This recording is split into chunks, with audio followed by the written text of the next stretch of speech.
Hello everyone, সবাইকে good morning. সকাল সকাল উঠে গিয়েছি, মেয়ে স্কুলে যাবে। এখানে রান্না করে নিচ্ছি। এখানে বিন আর গাজর ভাজা করে নিচ্ছি, আর এখানে ডাল হয়ে যাচ্ছে, মসুর ডাল। এখানে আমি রান্না করে নিচ্ছি ঢেঁড়স দিয়ে সরষা দিয়ে চচ্চড়া। স্কুল গাড়ি এসে গেছে,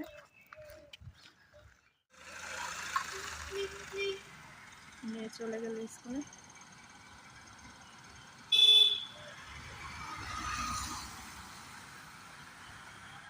আমরা যেখানে থাকি এখানে একটা ছোট্ট মতো পার্কও আছে, বাচ্চারা খেলাধুলা করার জন্য, আর বড়রাও বসতে পারবে ইভিনিংয়ে এখানে, বা সকালবেলা মর্নিংয়েও এখানে একটু বসে থাকা ভালোই লাগে। এখানে গাছ আছে, অনেক গার্ডেন করা আছে। মেয়েকে স্কুল গাড়িতে তুলে দিয়ে রুমে চলে আসলাম।